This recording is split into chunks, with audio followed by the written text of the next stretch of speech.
Assalamualaikum warahmatullahi wabarakatuh. Perkenalkan, nama saya Muhammad Rifki Rahman dari kelas 12 K5 SMA Negeri 1 Cibadak. Di sini saya akan menjelaskan sedikit tentang Kerajaan Tarumanegara. Kerajaan tersebut berdiri sekitar abad ke-4 hingga abad ke-7 Masehi.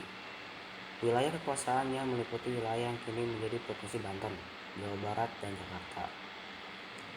Kerajaan Tarumanegara dibangun oleh Raja Diraja Guru Jayasingawarman pada tahun 358 Masehi. Ia menjadi raja di kerajaan tersebut dan memerintahkan hingga 382 Masehi. Setelah wafat, Jayasingawarman dimakamkan di sekitar Sungai Gumati, wilayah Bekasi. Masa kejayaan Kerajaan Tarumanegara. Kerajaan Tarumanegara diperkirakan mencapai puncak masa kejayaannya pada masa 400 sampai 600 Masehi di bawah kepemimpinan Raja Purnawarman. Menurut Prasasti Tugu, wilayah kekuasaan Kerajaan Tarumanegara meliputi hampir seluruh wilayah Jawa Barat, yakni dari Banten, Jakarta, Bogor, hingga Cirebon.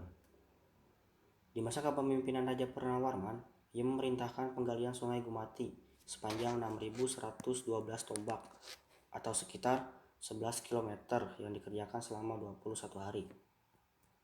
Penggalian sungai tersebut sebagai salah satu bentuk perhatiannya kepada rakyat agar terhindar dari banjir di aliran sungai Candrabaga yang sering terjadi pada masa pemerintahannya. Penggalian juga dilakukan dengan cara gotong royong tanpa paksaan. Setelah selesai penggalian, Raja Purnawarman memberikan hadiah 100 ekor lembu kepada para Brahma. Berikut beberapa raja yang pernah memimpin kerajaan Tarumanegara.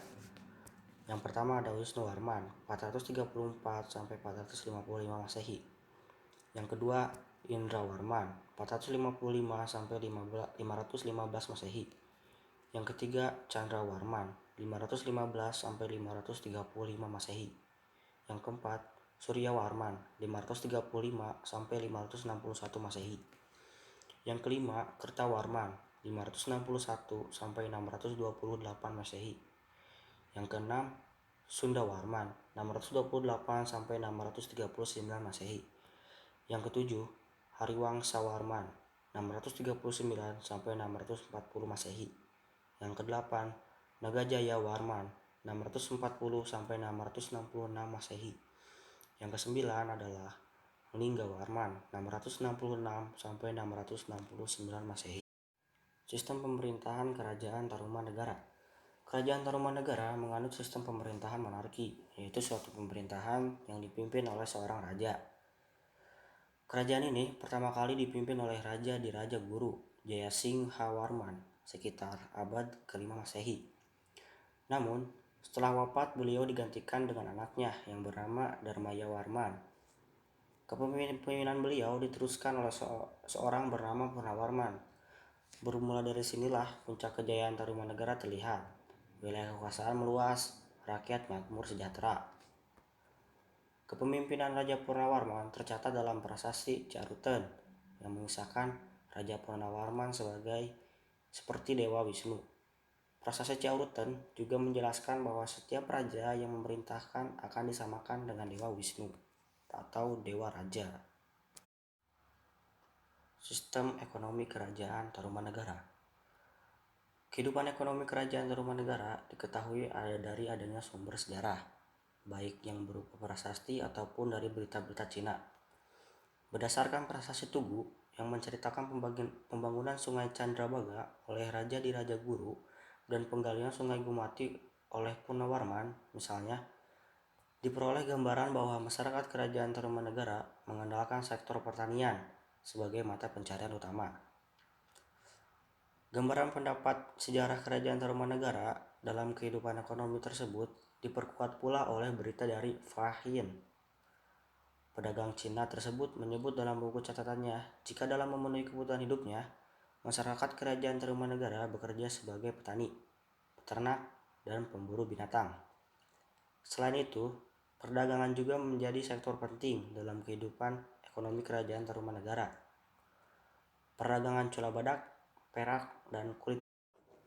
Sistem sosial dan budaya Kerajaan Tarumanegara. Masyarakat Tarumanegara menjalankan kehidupan sosial dengan cukup baik.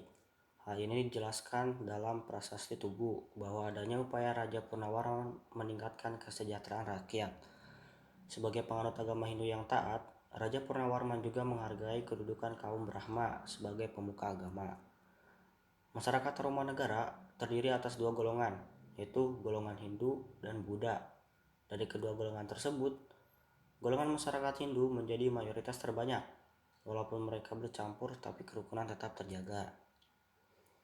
Kehidupan masyarakat Tarumanegara sudah tergolong cukup baik, cukup tinggi, sebab mereka sudah menguasai teknik penulisan huruf Palawa dan bahasa Sanskerta dengan baik. Selain itu, mereka juga pandai membuat arca, prasasti, dan bangunan peribadatan atau candi. Sekian dari saya, mohon maaf jika ada kekurangan. Wassalamualaikum warahmatullahi wabarakatuh.